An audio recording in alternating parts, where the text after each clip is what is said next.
Välkommen, det här är Pierre Näsman och du lyssnar på Tyresö Radio 91,4 MHz. Idag besöks studion av Lars Borgnäs, svensk journalist och författare. Många anser att Lars Borgnäs är en av de mest kunniga och pålästa om mordet på Olof Palme. Han har skrivit flera böcker om bland annat Palmemordet och arbetat som grävande reporter på Sveriges Television. Vi har sett honom programleda bland annat Striptease, Norra Magasinet och Uppdrag Granskning. I Palmemålet drev han tesen att poliser och några andra kan ha planerat och genomfört mordet. Några bevis för detta har dock aldrig gått att få. Lars Borgnäs har även prisats av Svenska Deckarakademin för bästa fackbok 2006. Boken hette En iskall vind drog genom Sverige. I dagens program kommer vi bland annat att prata om Lars Borgnäs senaste bok om mordet på Olof Palme. Boken heter Olof Palmes sista steg i sällskap med en mördare och om en massa annat. Och nu har vi Lars Borgnäs här i studion. Välkommen. Tack ska du ha. Hur känns det? Det känns bra. Ja. Skulle du kunna berätta lite kort om din senaste bok? Ja, det kan jag göra. Den kom ut 2020 i februari, alltså för 4,5 år sedan. Och den var resultatet av bland annat att jag bestämde mig för att göra en riktig närläsning av mordhändelsen på Sveavägen. Och se om jag kunde upptäcka nya omständigheter, och det tycker jag gjorde. Och medan jag höll på med den där så fick jag input från andra håll, och det tog jag också med i boken. Bland annat fick jag dagboken från Arne Irvell, alltså han som var chef för morden i Stockholmspolisen. Den bok han hade skrivit under sina sista år som kommentar till mordutredningen, och som han vid sin död lämnade över till, såg till att den lämnades över till mig. Ja, du ärvde den?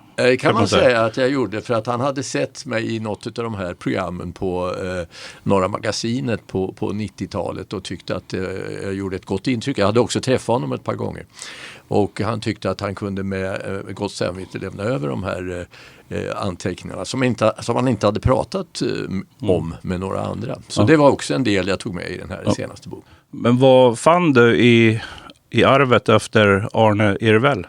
Ja, till min förvåning måste jag säga så fann jag att här satt en mycket erfaren mordutredare, en del kallar honom genial faktiskt, som hade löst mängder av mord och hade stor erfarenhet. Och funderade och skrev ner tankar om att han fann att Säpo låg bakom mordet med stor sannolikhet. Och det formulerade han väldigt tydligt i de här anteckningarna.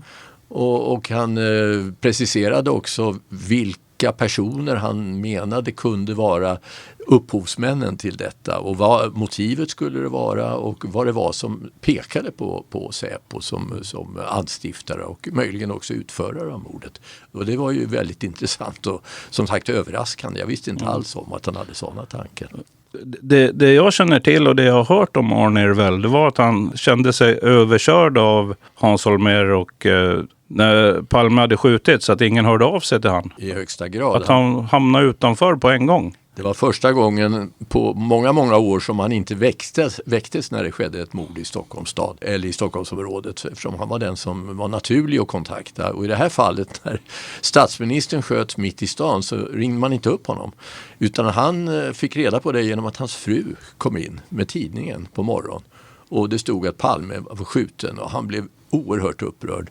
Kontaktade alltså polisen då, där han jobbade, och fick en förklaring om att vi tyckte du skulle komma hit och vara utvilad och fräsch, och det kunde han aldrig acceptera. Och det tror jag låg till grund för hans misstankar om att det här var någonting speciellt bakom det här mordet. Vilken otrolig besvikelse med tanke på så lång karriär, och så just när statsministern blir skjuten så är det ingen som hör av sig där. Nej. Sen var det så att han ändå var pensionsmässig, så att han några månader efteråt så gick han i pension, men han var dock aktiv chef för den här avdelningen för mordutredningar. Men som sagt, han sattes åt sidan på mordnatten och det tog han inte väl upp. När han sattes åt sidan så där, tittade han in i Palmemordet ändå på något vis och snappade upp grejer och iakttog själva hur det arbetet gick framåt eller inte gick framåt? Ja, de första månaderna medan han fortfarande var chef så satte han på att vara en bedömare av vittnesmål. Så han satt och gick igenom inkommande tips, alltså tipsbedömare helt enkelt. Så han gjorde en insats där. Så han var ju på det viset en del av utredningen. Men han hade uppenbart velat leda den, precis som han var van vid att göra. Ja, för Hans Holmér, han var ju ingen mordutredare. Och det poängterar ju väl i de här anteckningarna att han var ju hade ju ingen erfarenhet av mordutredningen. Om man tittar bakåt där och kollar vad Lisbeth har iakttagit innan de gick på bio, så hade hon ju iakttagit folk som har bevakat lägenheten på Västerlånggatan. Och det hade hon väl gjort flera veckor innan och lite då och då. Hon trodde att det var Ustasa. Varför trodde hon det? Varför kunde det inte vara Säpo? Nej, men det var väl ganska aktuellt för dem att fundera på det, för att det hade ju fattats ett beslut i regeringen om att inte bevilja frihet för Barisic, Ustasja-mannen. Och så de var medvetna om att det var ett latent hot ifrån Ustasja mot Palme. Det var därför de kopplade ihop det med dem när de såg de här männen. Men vad tänker du hur scenariot kan ha sett ut? Planläggning och sånt. Tror du att det har pågått en längre tid att de ville bli av med Olof Palme?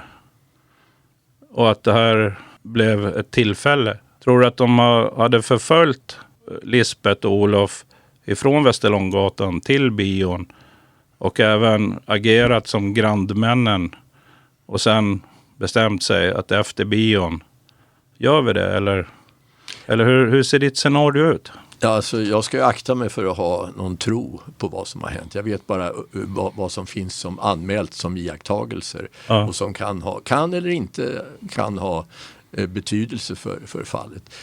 Om du tar till exempel alla dessa personer som talade i walkie-talkies och som iakttogs på kvällen där och även på natten.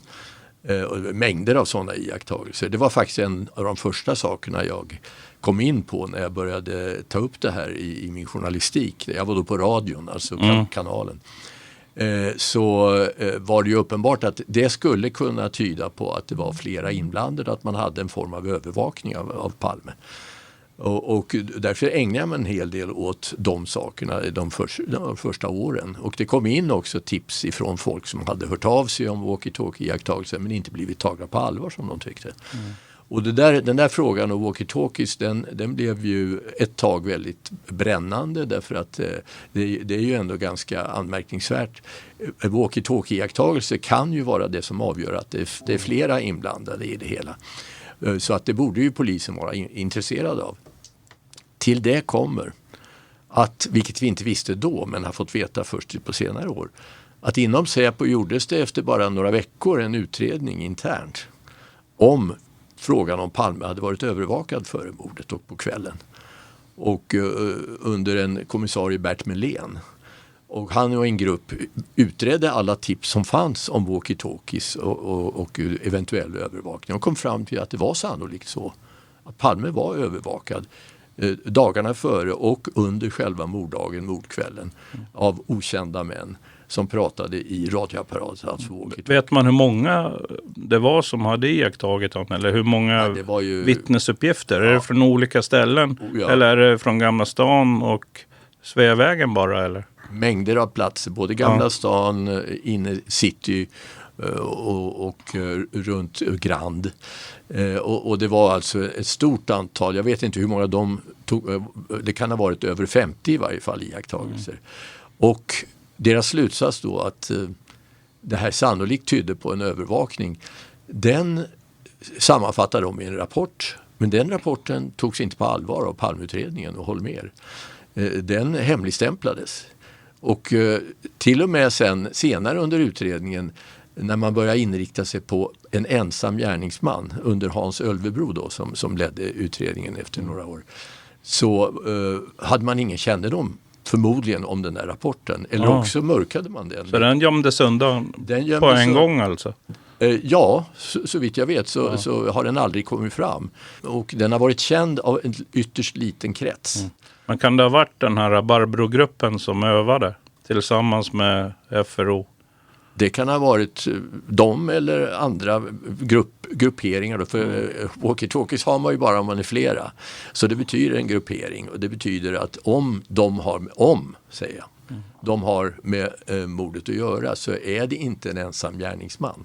Utan då är det flera som har varit samverkande om det här. Nu ska man märka att det faktum att det fanns sådana walkie-talkie-iakttagelser betyder ju inte att de hade med mordet att göra. Nej, exakt. Och det är ju en tanke som jag har haft hela tiden och kanske nu på senare år mer och mer börjat fundera på att det kan ha hänt flera saker samtidigt när mordet skedde. Ja, det var massa aktiviteter den natten. Så det är nästan så overkligt många aktiviteter så att det bara ska vara en tillfällighet. Ja, så kan det ju vara. Å andra sidan kan det vara så att någon eller några passade på när de visste att det var andra aktiviteter i stan. En liten detalj som kan vara intressant där är ju att när det larmades från Sveavägen att det hade skett en skjutning, så dröjde det sen innan den som tog emot samtalet på ledningscentralen gick ut med ett larm. För det verkar ha funnits en osäkerhet om det var på allvar eller om det var att ta på allvar. Och det kan ju möjligtvis, nu är en spekulation, tyda på att man visste att det var andra aktiviteter i stan som man då inte visste om det här skottlossningen hade något samband med.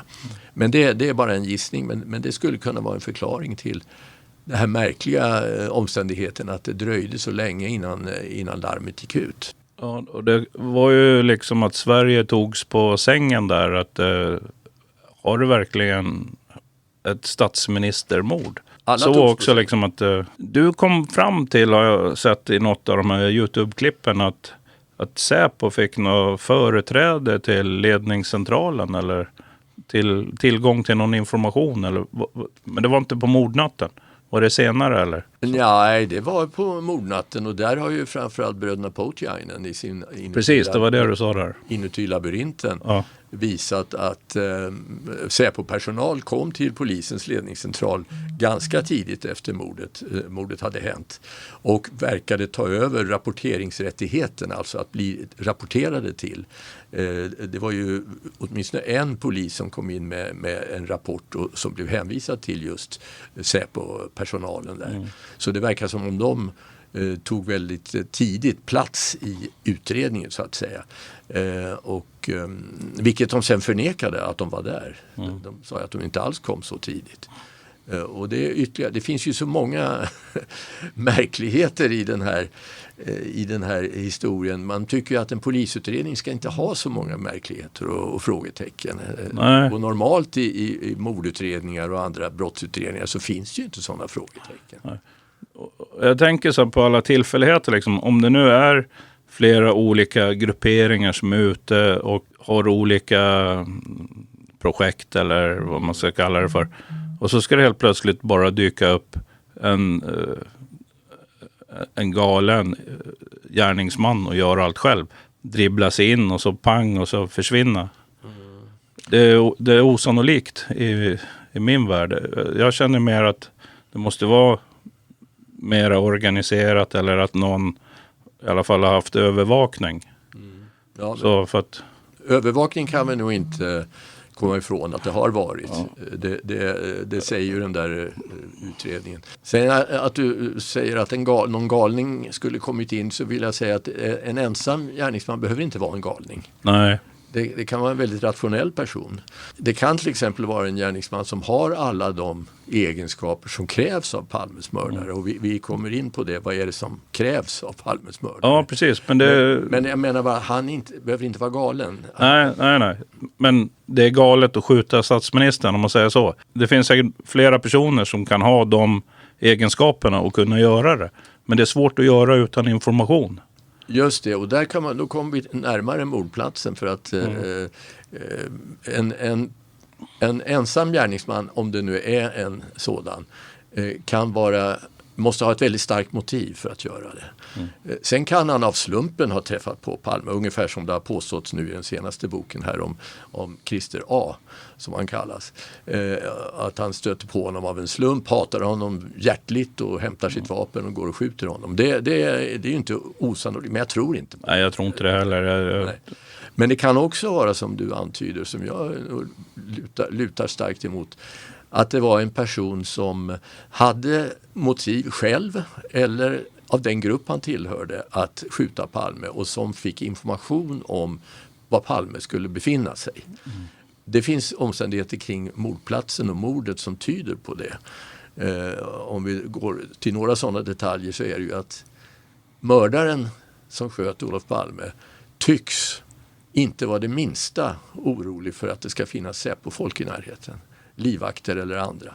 Att det ska finnas något hot mot honom, några beväpnade människor överhuvudtaget.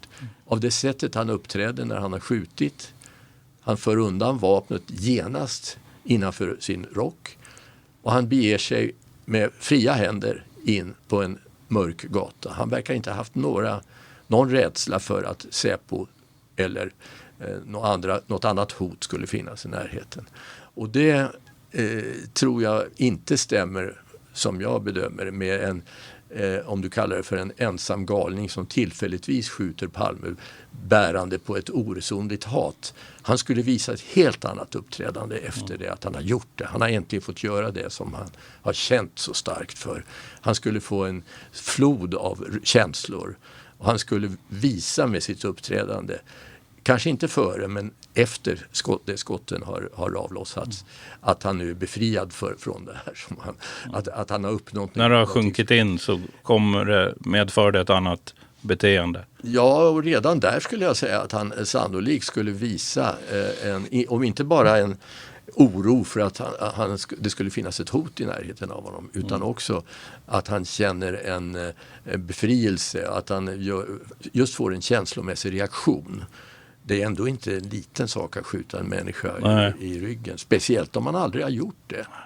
Om man aldrig har dödat en människa eller skadat en människa ens för, så är det en oerhörd sak att skjuta ihjäl en människa. Precis. När du säger sådär så finns det ju inte...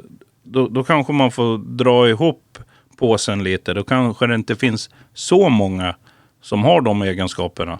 Det finns många som har egenskaperna och har tränat på att göra det. Men det är nog ytterst få som har gjort det. Det är alldeles riktigt att den här personen ger intryck av att ha tränat på, som du säger, att döda. Kanske inte har gjort det, för det är väldigt få, men har ställts inför situationer där man ska hantera en sån sak i teorin. I varje fall att pröva att skjuta på, man kanske skjuter på något annat levande, man skjuter på grisar och sånt där som man gör inom polis och militär. Ja. Vad det än är så är det en person som verkar ha det inom sitt register att göra det. Och det är väldigt få som har det, precis som du säger. Och det är väldigt lätt avgränsat fält. Vilka är det som har det och vilka är det som inte har det? Och det är lika viktigt att skilja ut de som inte har det som de som har det. Om man backar bandet där och återgår lite till Lisbeth Palmes iakttagelser, att det är 2 personer som hon har iakttagit vid flertalet gånger. Och någonstans har hon även nämnt att det sprang ditåt. Att det var 2 stycken på mordplatsen. Och att hon det första hon säger där när hon är på sjukhuset för att kolla sin egen skada, då säger hon att det var Ustasa. Men om vi säger så här att det inte är Ustasa, men att det ändå kan vara 2 gärningsmän. Att den ena gärningsmannen är backup för den andra. För att det här måste ske nu. Och klarar inte du, då kliver jag in. Så tänker jag att det kan det är en möjlighet. Det finns gå till. För när man kollar alla vittnesuppgifter och det. Hon har sett 2 personer. Och de har sett 2 stycken grandmän. Alltså det ser olika ut. Och så de kan ju ha följt paret ifrån Gamla stan. Och han som var tänkt mördare kanske skulle redan ha gjort det innan de kom till tunnelbanan. Men klarar det inte. Och så hänger de på, följer dem till bion. Och då bestämmer de att vi stannar här och väntar. Och så håller de på när man läser och förstår hur stirriga de är och de här iakttagelser från de som har sett de här personerna då, va? Det är 2 olika signalement. Ja. Och sen har du, det kan vi komma till sen med den här mössan då. Alla gökboet. Någonstans, om man får tänka fritt, vilket jag gör då, det är att medans bion pågår och så har de fortfarande sitt uppdrag att de måste ta bort Palme. Men att de byter skytt och väntar ut och sen smiter den ena, han som ska göra det, kollar och chansar.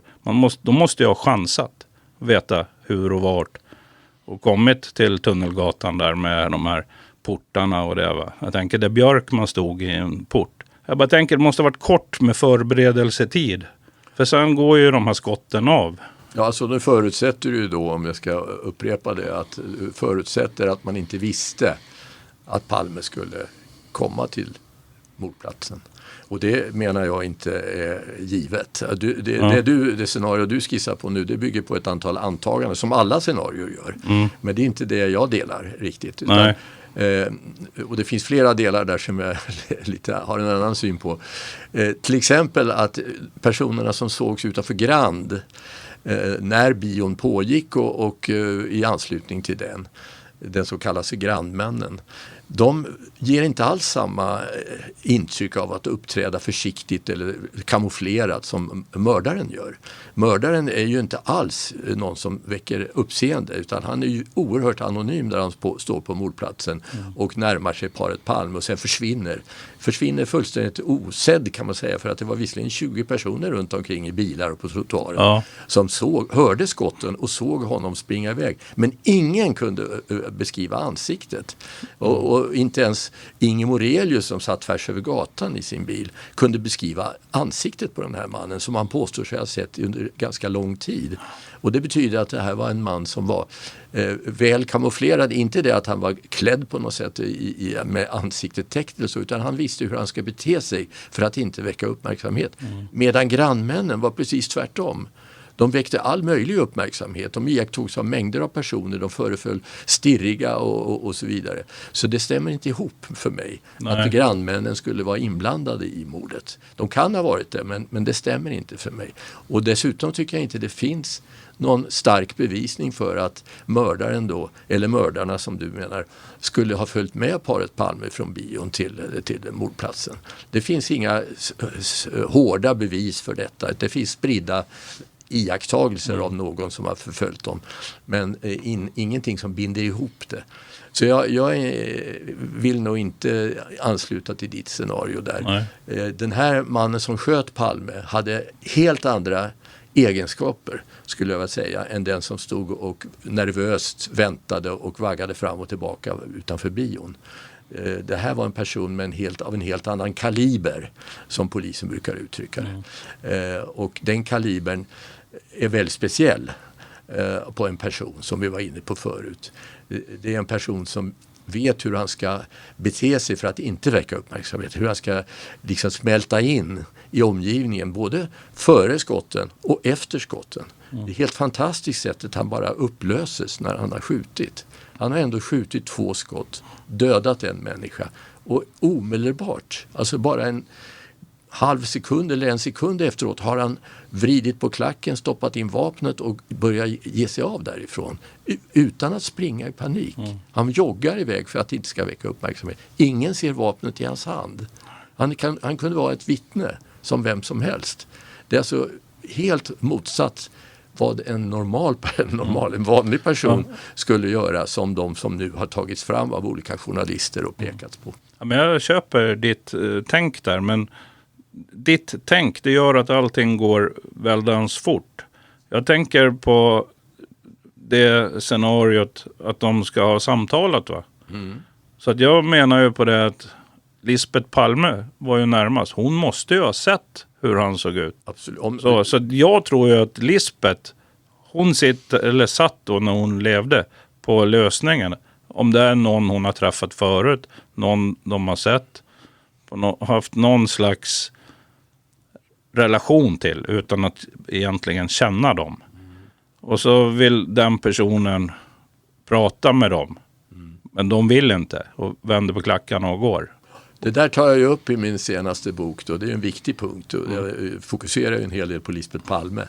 Det är inte lätt att göra det därför att hon är ändå ett brottsoffer och blev änka genom detta. Och att säga då att hon inte har sagt det hon vet, det är naturligtvis, det tar emot. Men man måste göra det när man ser att vittnesmål och omständigheterna pekar på det. Och precis som du säger så finns ju vittnesmål, ett vittne som säger att den här taxichauffören som säger att de stod och pratade med paret Palme, stod och pratade med en person innan skotten föll, kort innan skotten föll. Jag menar, det behöver inte vara mördaren de pratar med, det kan vara en annan person och då kan du ha de där två personerna där. Det var en de pratade med och sen gick de vidare några meter och då kommer gärningsmannen fram och skjuter.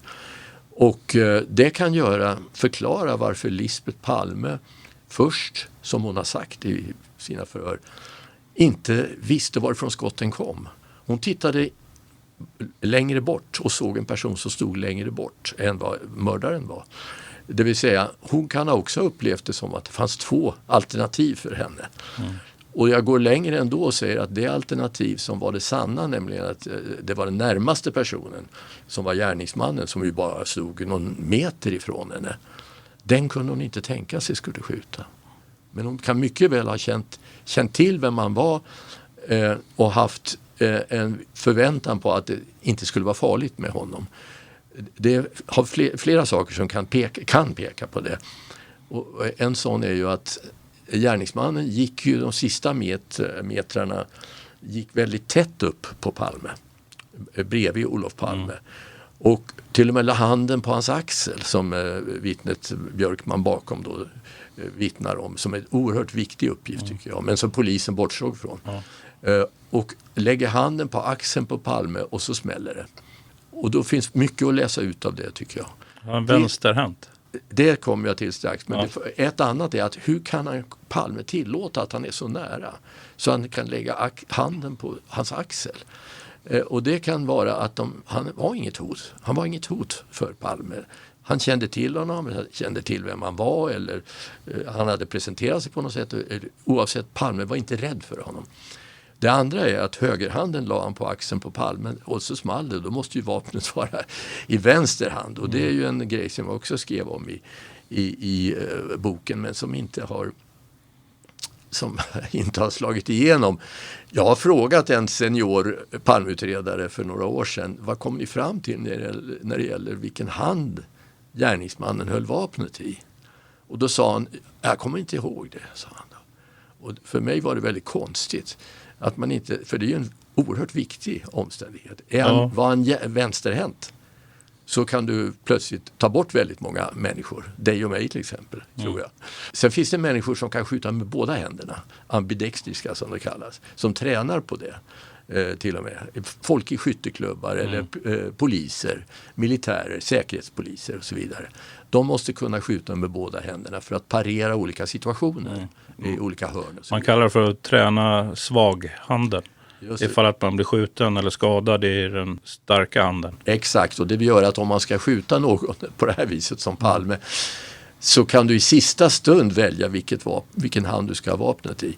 Eller också var han naturligt vänsterhänt och valde då att skjuta med sin bästa hand förstås.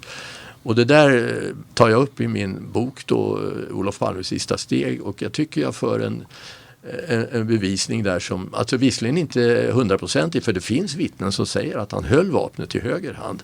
Men de menar jag hade mindre möjlighet att göra korrekta observationer. De körde bil eller var på längre avstånd. Så att, eller också är det ju så att man normalt som högerhänt tolkar man gärna att en gärningsman då använder höger hand, så det kan ligga i sakens natur. Jag kan inte säga att det här är helt vattentätt, men jag tror att det pekar på, jag menar att det är starka indikationer på att gärningsmannen sköt med vänster hand.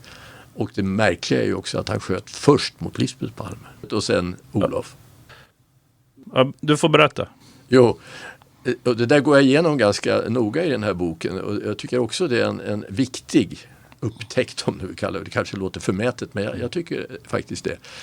Att skadorna på Palme i hans kropp, av den kula som gick genom hans kropp, var sådana att han omedelbart förlorade förmågan att stå. Och det har rättsläkare talat om, och nervläkare och så vidare, och så, neurologer. För ryggmärgen sköts av nämligen. Och är ryggmärgen avsliten, då kan du inte stå bråkdelen av en sekund, utan du knär ihop. Du det är fritt fall. Man rasar ihop, bokstavligt talat. Och det var ju så många vittnen beskrev när de såg Palme falla, att han rasade ihop. Men de gjorde det i samband med andra skottet. Och det fanns vittnen som såg mot platsen före det andra skottet, och då stod Palme fortfarande upp. Och då måste, eftersom det var 2 skott, så kan då inte första skottet ha gått genom honom, och då måste det ha gått genom Lisbeth. Det är märkligt. Det är märkligt. När jag berättade det för förre spaningsledaren, biträdande spaningsledaren Ingvar Krusell, när jag hälsade på honom för ett antal år sedan, så blev han helt chockad. Alltså, om man nu inte hade tänkt på det förut och inte visade upp det. Men han sa det var väldigt starkt. Alltså. Det är ju så att om första skottet gick mot Lisbeth Palme, måste det ha funnits, om det inte var ett vådaskott. Men sannolikheten för att det skulle vara ett vådaskott är ganska liten. Den finns naturligtvis, men eftersom det träffade henne i stort sett på samma ställe där Palme sen sköts med andra skottet. Fast det träffade vinkelrätt mot ryggen. Ja, genom jackan på 2 ställen. Och... Så egentligen träffade inte hennes rygg alls, men det snuddade ryggen precis på det ställe där Palme sen blev träffad ett par 3 sekunder senare. Och det tycker jag är, det är möjligt, men det är inte sannolikt. Utan det jag tror hände, det var att gärningsmannen gick upp bredvid paret Palme då på insidan om Olof. Lisbeth gick på utsidan mot gatan, något framför. Och så la han upp handen på, pratade kanske med vittnet bakom, tyckte att de gick och småpratade och hade trevligt, som man sa direkt efter mordet till polisen. Alltså de gick och småpratade, det var ett sällskap, sa han. Så han gick och pratade, det här är nu min teori, om man säger så, men jag tycker det finns mycket stöd för det. Han gick upp längst ut med paret Palme bredvid Olof och kanske sa några ord till Olof. Och sen hade han sitt vapen fram i vänster hand, som då inte syntes från gatan. Det var ju väl kamouflerat då, in mot huset. Och så sköt han mot Lisbeth Palme, som då hade vänt sig om till hälften. Kanske därför att Olof hejdades av den här handen på axeln. Och när Lisbeth Palme då vred sig och vände sig och tittade bakåt, då sköt han mot henne. Och träffade kappan. Inte henne då i kroppen, men kappan. Därefter så förde han vapnet tillbaka mot Palmes rygg och siktade oerhört exakt på det ställe där det skulle bli ett absolut dödande andra skott, vilket också blev. Och han verkar vara väldigt säker på att det var dödande, för han satte inga fler skott. Det har ju sagts att yrkesmördare skulle skjuta fler skott. Ja, man kan tycka det, att man skjuter några till. Nej, men nackdelen med det är att första skottet, då hör folk att det smäller, vet inte vad det är. Andra skottet, då börjar de se varifrån det kommer. Tredje skottet, om det kommer, då ser de situationen. Då börjar de titta på detaljer på gärningsmannen. Men som jag sa tidigare, ingen såg hans ansikte. Och det hade han skjutit 3 eller 4 skott, så hade det varit mycket större risk för honom att bli sedd i ansiktet. Nu sköt han bara 2. Och jag tänker mig att han var säker på, och det sa ju rättsläkaren också, det här stället att skjuta på som Palme träffades på, det var det bästa stället att nå en dödande effekt. Och det kan ju vara en slump, naturligtvis. Men det kan också vara så att den här människan som gjorde det visste precis detta. Han visste var man ska skjuta i ryggen för att döda. Och då behöver han inte skjuta flera skott. Och dessutom så vinner han tid. Och det blir mindre uppmärksamhet om man genast vänder sig om, stoppar undan vapnet och börjar jogga därifrån. Det går så fort så ingen hinner upptäcka vem man är. Och det var precis det som skedde. Tanken var säkert att skjuta båda. Men bommar Lisbeth så gör inget, bara fäller Olof. Kan vara så, men vi vet inte det. Nu spekulerar du. Ja, jag spekulerar, för jag tycker, är man så pass nära och man är så pass förberedd, borde han, om han hade i uppdrag och skjuta båda, då kanske han skulle ha skjutit 3 skott. Om det var så, men vi vet inte. Det kan vara andra förklaringar. En förklaring kan vara att han ville markera mot Lisbeth Palme, att han hade skjutit att han sköt mot henne, kanske för att skrämma henne. Ja. För att hon visste då att hon var oerhört nära att dödas. Eller också kanske för att han hade ett behov av att visa upp att han hade faktiskt också skjutit mot henne. Vi vet inte varför, men det kan finnas en förklaring till det. För själva skottföljden där, så beräknar du tiden mellan skotten till 2-3 sekunder. Någonting sånt, ja. Det är ganska lång tid. Nej, det tycker jag inte är lång tid. På 2 skott. Alltså, om det då är ett första skottet med ekoeffekt och sånt, då blir det i stort sett det andra skottet så som en människa uppfattar det. För det ska ju behandlas i hjärnan på vittnena också. Ja. Då kommer det andra skottet nästan direkt som det upplevs efter det första. Så jag menar nog att 3 sekunder är inte långt, och det är absolut inte för långt. Det är tillräckligt långt för att placera om vapnet ifrån Lisbeth, att riktas mot Lisbeth till att riktas mot Palme. För en tränad skytt, återigen, en tränad skytt som gör detta. En otränad eller en som inte har onda avsikter så att säga med sitt vapen, så skulle det inte räcka för att få, tror jag, för att komma in i en dödande position mot Palme. Nej.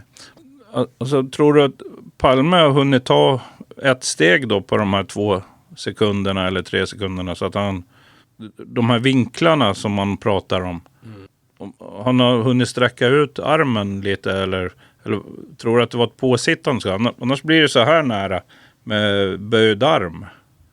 Ja, men enligt obduktionsprotokollet så är ju skottet mot Palme är bara några decimeter ifrån. Så det är ju i stort sett påsittande. Skottet mot Lisbeth är 1,5 meter eller någonting sånt. Så jag kan ju tänka mig liksom att skottet mot Lisbeth, då var han på väg i skjutposition. Kanske hade revolven lägre innan han får upp den i rätt höjd, som du visade på Palmemordskonferensen. För att, så att det är lite märkligt med kulorna liksom, att de är så intakta också. Det de har åstadkommit. Och därför tvivlar jag ju på att kulorna är på de platser där de föll. Åtminstone den som hittades precis, du vet, kulan som har sagts gå mot Palme hittades ju bara några meter in mot tunnelbanan. Ja, bakom den där betongpelaren där. Hade den träffat väggen där så skulle den väl, tror jag, vara betydligt mer deformerad. Och det finns en annan omständighet till, och det är att 2 personer i närheten la märke till i samband med det andra skottet att det rykte till i vägbanan eller vid trottoarkanten en bit framför paret Palme. Det vill säga, mycket sannolikt, det var en kula som gick ner där. Ja. Och det var andra skottet. Och då, om Palme då sköts, som jag menar med andra skottet, och den gick genom hans kropp och därmed kan ha har avstyrts och ändrat riktning, så kan den ha gått ner i banan på det viset. Och det var den de såg. Det var inte första kulan de såg, utan det var Palmekulan. Ja. Och var den hamnade sen efteråt, det vet jag inte. Det kanske är den som har kallats Lisbethkulan som man hittade på andra sidan gatan, vad vet jag. Det är väldigt märkligt att kriminalteknikerna inte hittade kulorna när de gick där med så gasolvärmare och smälte snö och sopa ihop allting. Var det en sån snäv avgränsning så att... Nej, inte. De sa ju efteråt med bestämdhet, det handlar om deras yrkesheder, att de hade undersökt den plats där den här närmaste kulan hittades. Att den inte kunde ha varit där. De sopade upp snön och de sökte verkligen noga, menar de. Det finns alla anledning att tro att den kulan föll inte där från början, utan den har lagts dit helt enkelt. Men och det betyder återigen att det är flera personer inblandade. Ja, exakt. Men vad skulle syftet vara att lägga ut 2 kulor? Förvirringen blir ju total. Är det som är poängen? Ja, alltså frågan varför är alltid svårast i alla sammanhang i människans liv. Varför gör folk saker på det sättet som de gör? Men det fanns ju ett syfte kanske då med det att avleda och att vilseleda när det gäller slutsatserna. Det är ju det rimliga att tänka sig. Och då är ju, fast nu är det väldigt stor spekulation från min sida, att man ville få bort tanken på att vara en vänsterhänt gärningsman genom att lägga kulan en bit fram till vänster. Så att det blir mer så med höger då? Just det, att det skulle styrka högerhandsteorin. Men det har jag inget belägg för.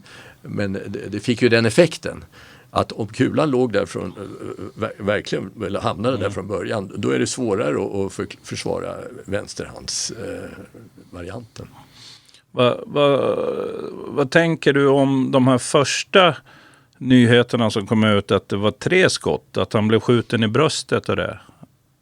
Har du någon tanke om det, eller är det bara... Jag har ju sett obduktionsutlåtande, det finns inget som tyder på det. Nej. Men däremot kan det avfyras 3 skott varav ett kanske fastnade eller som inte gick ut ur pipan. Det är ju möjligt att det var ett blindskott på det viset. Det kan jag inte.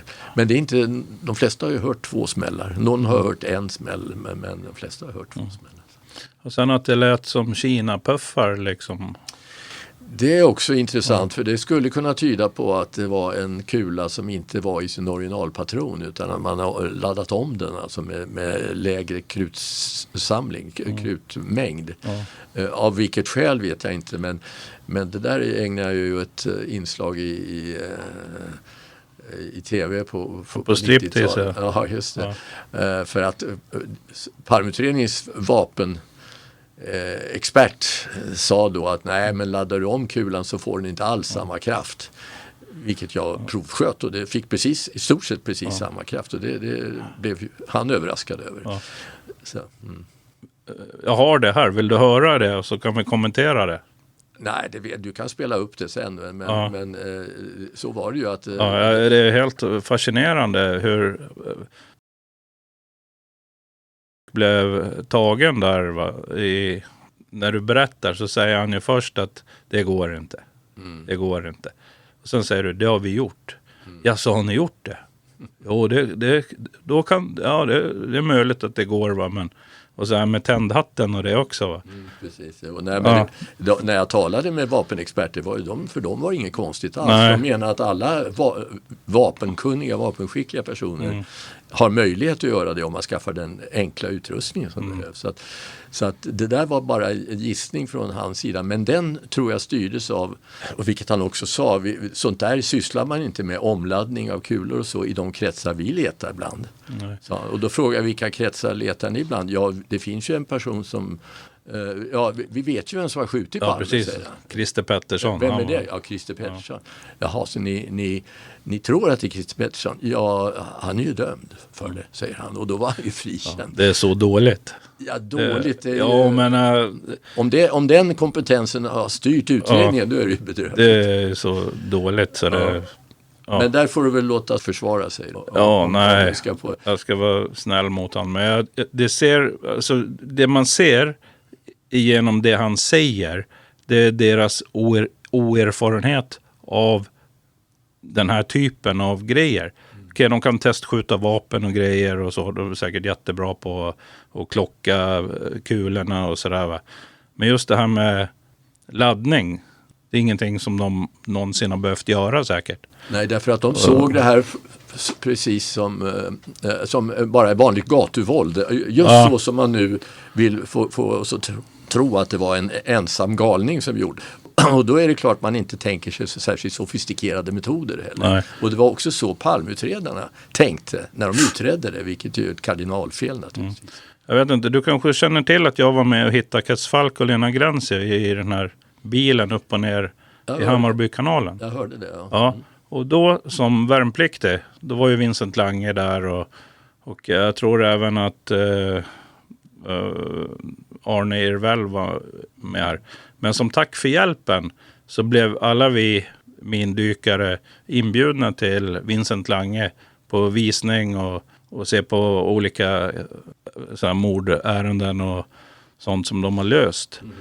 Och då minns jag att då var det, jag kommer inte ihåg vad han hette, den vapenexperten där.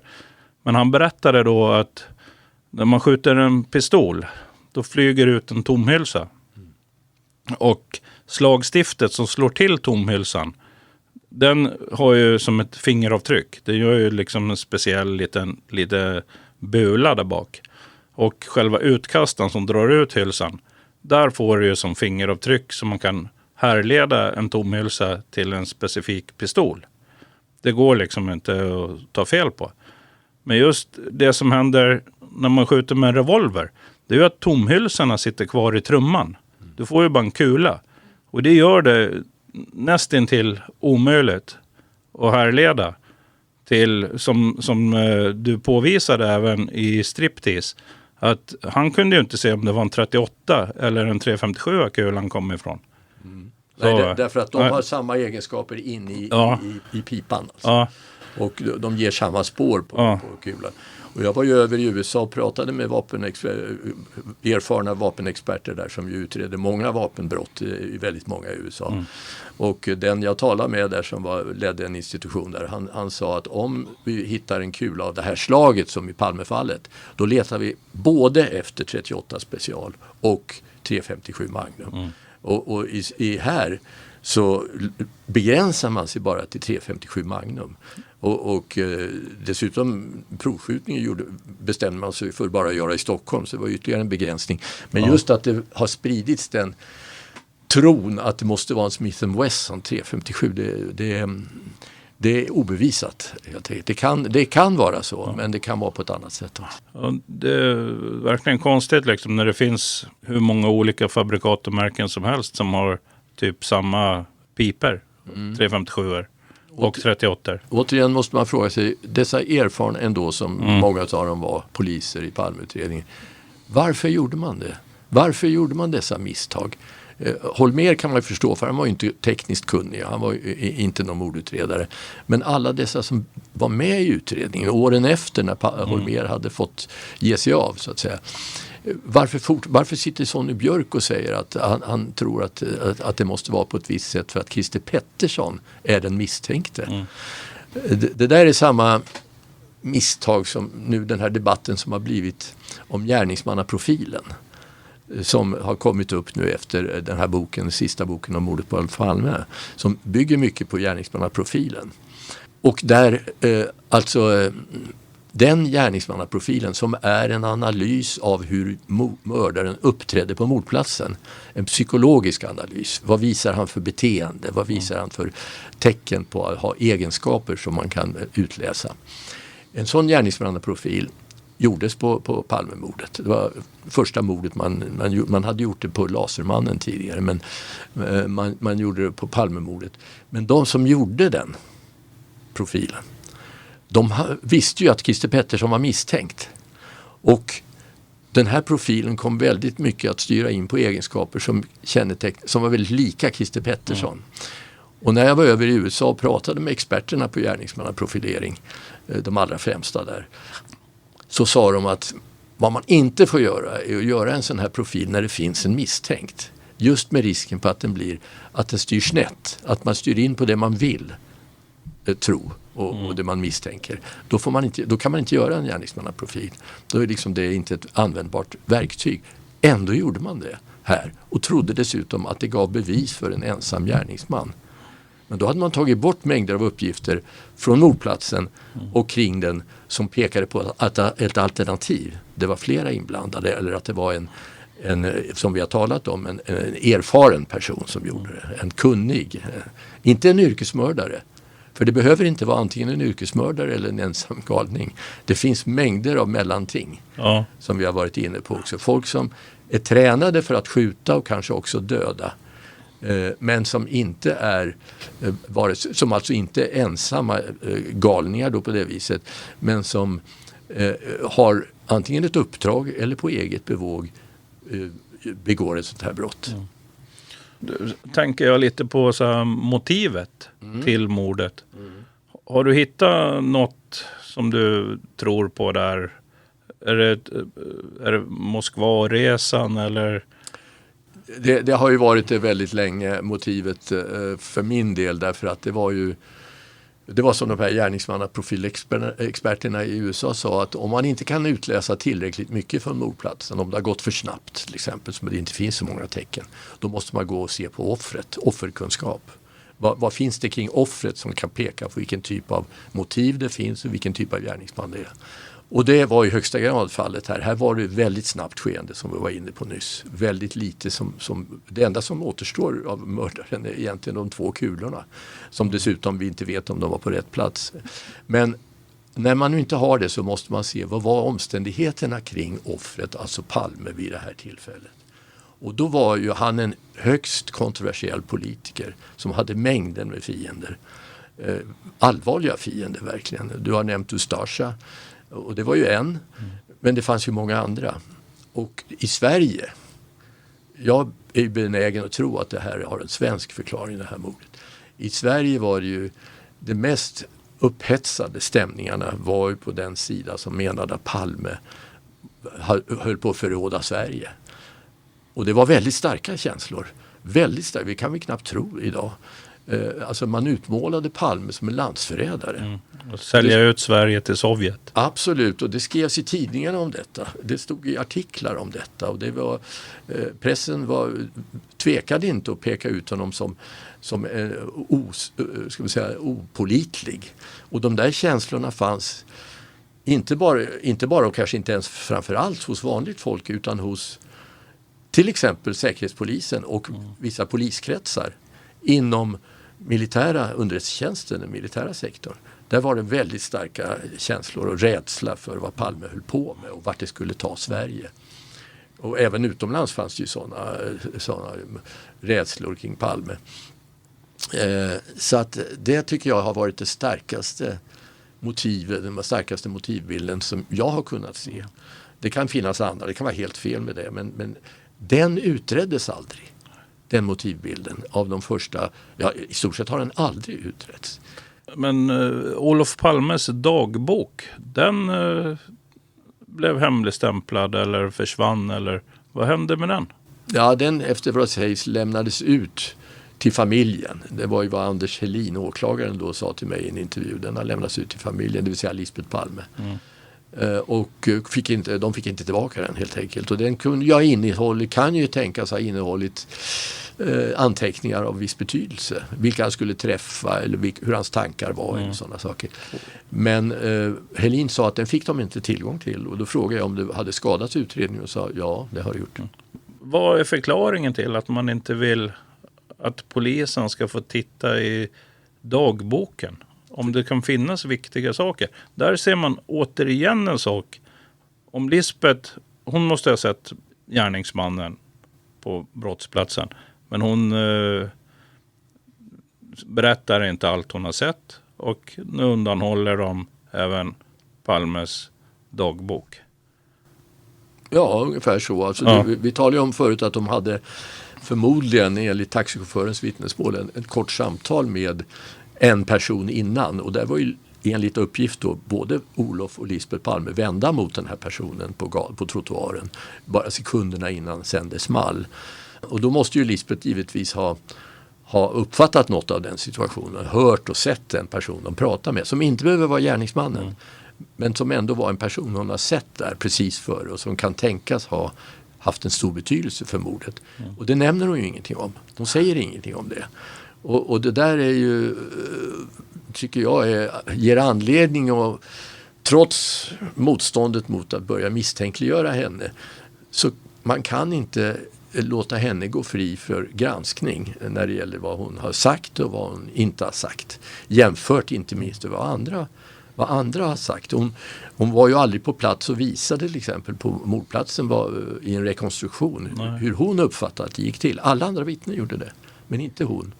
Och det är ju också någonting som Det är väl praxis att man ställer upp om man både är offer och vittne. Absolut, och det är ju det är svårt att förstå vad som avhåller ett brottsoffer då, änkan till den mördade, att på plats hjälpa till och visa hur hon uppfattade att det hände. Det är svårt, jag kan inte komma på något skäl. Enda skälet som jag tänker lite, det är att mördaren kommer ifrån det egna partiet. någonstans. Ja, då är du ute och spekulerar. Så. Rejält. Ja, men jag tänker på något sätt måste de haft någon connection. Ja, men Så, inte måste, det vill jag nej, inte. men, det är en möjlighet naturligtvis. Ja, Men, för jag tycker hon sitter ju på så mycket information. Och sen ytterligare en sak, det var väl Palmeakten försvann. Eller, på Säpo, ja. Ja. Hans personakt, ja. kan du berätta något om den? Jag vet väldigt lite om... Ja, jag har inte varit inblandad i det. Var ju en journalist, Boge Andersson, som upptäckte det för några år sedan. Att Palmes personakt, det vill säga alla viktiga personer och väldigt många andra också, har ju en egen personakt på Säpo, alltså som är en samling av deras iakttagelser och underrättelser om den personen. Och det är ju, ska man komma ihåg, Säpos uppgift är att hålla koll på inte minst statsministern men också andra viktiga personer i Sverige för att se vad de har för sig. Alltså det kan ju, en sån person kan ju hamna i en utpressningssituation till exempel. Att de hamnar i ett beroendeförhållande till någon eller några genom sitt beteende. Och det måste ju Säkerhetspolisen, som ska värna i första hand Sveriges säkerhet, men även statsminister förstås, men måste ju ha kunskap om detta så gott det går. Och därför så är det naturligt att man på det sättet samlar information man har fått om statsministern och vad han haft för sig och möjliga risker och sådana saker. Och möjliga snedtramp och vad det nu kan handla om som jag inte känner till. Men, och det där finns i en personakt. Och i den här utredningen av mordet så skulle det vara oerhört viktigt att komma åt den och se vad Säpo såg för hot mot Palme och vad han hade haft för sig åren innan och dagarna, veckorna, månaderna innan. Det skulle ha varit ett stort hjälpmedel för att hitta en möjlig motivbild kring mordet. Men så vitt känt har de aldrig haft tillgång till Säpo-akten och när den efterfrågades så var den borta. Säpo kunde inte tala om, den var tydligen raderad. Det låter som omöjligt. Det låter som... Loggas inte sånt, alla som har tillgång och kan komma åt? Man kan säkert komma förbi, alltså det är ju svårt att tro att någon har gått på gatan och tappat den. Alltså. Utan misstankarna infinner sig ju att det där har städats undan helt enkelt av någon av något skäl. Och det är bara ett antagande, det kan vi inte veta. Men det har gömts undan. Ja, och jag tror ju personligen att den finns kvar. Jag tror inte, vår tradition är inte riktigt så, tror jag, inom myndigheter att man bränner upp och tillintetgör information. Utan vi har en tradition av att det ändå ska finnas för framtida forskning och vad det nu vill. Så att jag tror att den är, nu är jag och tror här, men jag har delvis också anledning att säga det, att den finns i något djupt arkiv som ytterst få har nyckel till. Men det var inte meningen att Palmeutredningen skulle få reda på det. Jag tänker att nu har vi varit på mordplatsen där och kulorna och det. Ska vi köpa att han är skjuten med en 357 eller har du klurat på att han skulle kunna vara skjuten med något finkalibrigt? Jag tänker på kulhålen. Jag tycker de är så små. När man såg hur de hade mätt på Lisbeths jacka, då var bara ett hål 4 millimeter. Det beror lite på materialet också, för en del materialtyg drar ihop sig ganska rejält om det penetreras. Men jag håller med om det. Till exempel utgångsskotten då, så att säga, genom hans slips är också väldigt små i förhållande till 357 Magnum-kula. Men jag är inte expert. Jag kan inte dra något slutsats. Jag höjer också på ögonbrynen, men jag tänker att kulhålen i kroppen matchar en 357 Magnum. Så att jag har inte skäl att... Man behöver inte misstro allt här i världen. Nej, men jag tycker att när man skjuter genom ryggraden och alla de här grejerna, både mjuk och hårddelar, att kulan kan tumla omkring i bröstkorgen och borde bli ett större hål. Den tumlade ju in i kroppen på Palme. Ja. Den träffade, som du säger, ryggrad, lite hårt material. Och den hade ju tumlat, nästan vridit sig 90 grader när den gick ut. Så utgångshålet i kroppen var ju ganska stort. Och det är ju ytterligare höjer förvåningen över att det var så litet i slipsen. Ja. Och det är alltså om kulan vänder på sig eller tumlar runt och tappar en massa fart och kraft. Så det krävs ju en oerhörd kraft att ta sig igenom slipsen och få till det där lilla hålet liksom. Och sen lägga sig där på marken. Nej, men det skulle ju förklara då, om det tog så mycket kraft att snurra runt så, att det skulle förklara att den kunde gå ner i gatan som jag hittade om på ganska kort avstånd och orsaka den här snöröken som 2 vittnen, en i körande i bil och en sittande i en bil, såg efter andra skottet. Men allt det du har talat om nu, vi har talat om det pekar ju på den här frågan, är det verkligen en massiv mörkläggning som har skett efter det här mordet? Är det verkligen Jag börjar liksom gå in på ditt resonemang här med Säpo. De har ju jobbat i periferin för att störa hela utredningen. För det är så mycket saker som inte kan vara tillfälligheter, tycker jag. Ja, om man börjar med den här Säpo-rapporten om övervakning som jag berättade om förut under Bert Melén, kommissarien, som togs fram i april 86, bara drygt månad efter. Och som inte delgavs Palmeutredningen, eller som de inte brydde sig om i alla fall. Och som inte senare utredare kände till. Så börjar man ju, och det vi sa också om att de var på plats väldigt tidigt i ledningscentralen och ändå förnekade efteråt, om vi ska tro på bröderna Potjanis uppgifter som jag är benägen att göra. Så redan där väldigt tidigt börjar vi se en rörelse från Säpo på att försöka täcka över den egna inblandning, kan vi säga. Ja, om vi nu tänker oss att det var Säpo-folk till exempel ute med walkie-talkies.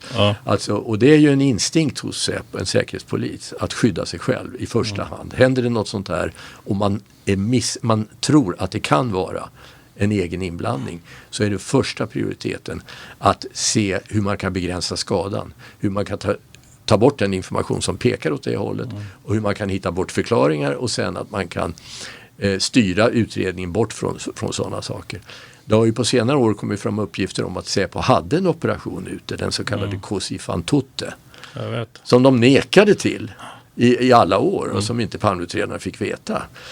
Men som var en aktiv operation, kanske riktad om eller kring Olof Palme. Det behöver inte vara en mordoperation, det kan vara en bevakningsoperation. Men som ändå hade med Palme att göra och som borde ha varit synnerligen intressant för utredarna att känna till. Och de inte fick veta något om det. Återigen, Säpo är den här musslan som ingen kan titta in i. Och där tror jag förklaringen är, om jag ska hoppa nu lite grann till åklagaren Christer Petersson. Hans beslut att lägga ner utredningen plötsligt i sommaren 20. Att han hade då fått klart för sig, och det har jag ju sagt i tidigare sammanhang, han fick klart för sig att det är inte meningen att vi ska få tillgång till de uppgifterna som finns på Säpo eller på MUST, militären. Så vi kommer inte in där. Därmed kommer vi inte nära lösningen heller, om den finns där. Min uppfattning av Christer Petersson, det var att han la ner alltså mycket energi, ljus och lykta på att sätta dit Stay Behind eller just det här borra i Cosi fan tutte, krigs-IB, AG och de här andra lite i periferin. Men att han körde det ända in i kaklet. Och sen vände han och sa, nu måste vi plocka fram någon. Och då plockade de Skandiamannen. Ifrån att det var organiserat och välplanerat till vi tar Skandiamannen. Det är sånt antiklimax. Och när du säger köra ända in i kaklet, så är ju frågan, vem satte upp kaklet? Varför satt kaklet där? Varför var bassängen så kort? Exakt. Så att han inte fick simma längre än så. Men när han kom fram till kaklet, som du sa, så förstod han att här är det slut. Och då får han vända om och hitta en annan lösning. Men bortom kaklet fanns lösningen, och det förstod han. Det är där lösningen finns, men jag får inte tillgång till det. Det är inte meningen att jag ska få tillgång till den lösningen. Och då, vad gör en åklagare då? Man kan göra 2 saker. Man kan gå ut och säga precis som det är. Nej, jag får inte tillstånd att lösa det här mordet på det sätt jag vill. Men det är rätt svårt. Liksom. Då blir man motsagd och man gör sig allmänt omöjlig. Det andra är att hitta på en omväg, en förklaring som man klarar sig ur knipan till nöds. Och då plockar han fram Engström som var serverat av Thomas Pettersson och Mattias Göransson som en teori några år innan. Då tog man till sig det och tyckte ja men det får duga. Det får duga. Det är ungefär så som har varit liksom mantrat i det här. Också när det gäller Christer Pettersson. Det är nog inte han men det får duga. Och likadant med Engström och likadant nu med den här Christer A. Alltså det, för den som skrev den boken att han kan inte vara säker på det men det får duga. Med all din forskning och granskning och all erfarenhet och alla du har träffat på Striptease och Norra Magasinet och Uppdraggranskning och allt du har gjort här med även de här vapenexperterna och omladdning och allt det här. Och dina spår har ju lett till någonstans inom polisen, Säpo det. Och det hade du även med, jag tror det var Striptease när du åkte med de här poliserna och det här. Nej, men att jag har från början kommit att förknippas väldigt tidigt då, på 80-talet när jag var på radions kanalen med polisspåret och du har sagt att jag har drivit polisspåret. Så visst har jag ju det, därför att det utreddes ju inte. Nej. Och det var därför jag drev det. Alltså jag drev det inte så som en mordutredare. Jag drev det som en journalist som pekar på outredda spår som borde utredas. Och på det viset lyfte jag fram polisspåret. Och nu... Det var nog det jag tänkte på. Han som skulle parkera om bilen och det här som bodde och någon vapenhandlare och de här grejerna, va? Ja, just det. Ja, förlåt, jag misstog det dem. Jag har inte varit ute och åkt med dem. Men däremot tillhörde ju de vi kallade för D och Ö och G och så vidare. D och Ö framförallt tillhörde ju en grupp av högerextrema poliser som träffades i Gamla stan med jämna mellanrum och ville ha bort Palme, hade möten och så vidare. Och Ö, som då var den centrala personen i det här, en vapenfixerad kan man säga, ytterst vapenkunnig person som också hade vapenhandel. Och intog en rad roller, bland annat fick han leverera vapen och pansarglas till Holmér under utredningen. Han stod i ett konstigt förhållande till Hans Holmér. Denne Ö var ju en person som det kom in många tips om och som var alltså i den meningen suspekt och borde utredas och utredas bättre framförallt än vad som gjordes. Och det pekar jag ju på med viss ihärdighet. Han disponerade dessutom en lägenhet en bit ifrån, eller väldigt nära där mördarens förmodade flyktväg tog slut. Och hans kompis som vi kallar D då, som också var en vapenintresserad polis från Södermalm då. Han hade ju en bil som han hade parkerat precis på den plats där sista iakttagelsen av mördaren gjordes av den jagande unge Lars. Och som tyckte att det försvann en person bakom den bil som tillhörde det. Så det var, och han bodde dessutom väldigt nära det. Så det fanns många omständigheter som pekade på att de kunde vara intressanta i högsta grad. Och det fanns också de inom polisen som tyckte det. Men det var som att de utreddes i viss mån men inte i botten skulle jag vilja säga. Nej. Nu tror jag inte idag att de behöver ha haft något med mordet att göra. Det kan vara så om det fanns en annan aktivitet som pågick samtidigt. Det har ju talats om övningar och sådana saker. Så kan de ha varit inblandade i det. Och därmed inte så intressanta för mordutredarna. Det är möjligt. Men det har aldrig sagts. Och jag vet inte om det är på det viset heller. Men där var ju det var det som kännetecknade ett par decennier av mitt arbete, att jag centrerade mig mycket på de här polisgrupperna. Arne Irvells dokument där som ledde dig lite in i Säpo. Vill du säga något om det? Ja, jag berättade ju att han skrev sina anteckningar då, och att han väldigt tydligt pekar på vi var inne på det nyss då, att han pekade på Säpo och som möjlig och trolig och dessutom att det fanns ett väldigt starkt motiv på Säpo. Och dessutom, vilket var anmärkningsvärt, att när han delgav vissa av utredarna det i ett tidigt skede, sina misstankar om det här Säpo, till folk som man kände inom Palmeutredningen, så var de först väldigt intresserade, verkade intresserade. Det var en polis han pratade med som verkade först intresserad. Och nästa kontakt så var han väldigt avvisande. Och då ställer sig frågan, är det väl frågan om, var det här så att de avfärdade det här för att det kommer från en gammal avdankad polis, eller var det så det vanliga att man skyr det som handlar om Säpo, håll fingrarna borta från Säpo. Och det tycks som att det var det han såg som en rimligare förklaring, att man kan inte inom polisen, man kan inte utreda Säpo. Det går inte. Ja. Jag tänker att vi kanske ska börja avrunda det här programmet. Men jag tänkte om vi skulle bara nämna lite om Hans Holmér och hans bok där. När man vänder på Olof Palme skjuten där på rubriken på Hans Holmérs bok så blir det Säpo. Du kan väl berätta vad han sa om sanningen kom ut? Hade han inte någon... Ja, just det. Nej, men han sa ju vid något tillfälle som inte, det har inte med boken att göra, men han sa ju vid något tillfälle i någon intervju som aldrig har kunnat riktigt lokaliseras, men han sa att om sanningen om det här mordet kommer fram kommer Sverige att skakas i sina grundvalar. Exakt. Just det. Och det låter ju väldigt starkt. Ja. Sen när han vittnade i ett förhör inför konstitutionsutskottet i riksdagen några år senare i ett annat sammanhang, så fick han frågan av en ledamot, du har sagt så här att om sanningen kommer fram så kommer Sverige förändras i grunden, som hon uttryckte det. Vad menar du med det? Och då säger han, ja, jag kan inte gå in på det. Och dessutom tror jag inte det har med konstitutionsutskottet att göra. Och då säger hon så här, jo men om det ska förändra Sverige i grunden så har det väl i högsta grad med konstitutionsutskottet att göra. Ja, men jag avstår. Du vill inte säga något om det? Nej, säger han. Det vill säga, slutsats. Han står fast vid detta yttrande. Att om sanningen kommer fram så kommer Sverige att skakas i sina grundval. Han står fast vid det, och det låter ju som man vet vad sanningen är och att det är någonting väldigt stort. Han backar inte från det. Han säger inte det var taget ur sitt sammanhang. Det där, jag menar inte det eller skämta bort det. Eller något.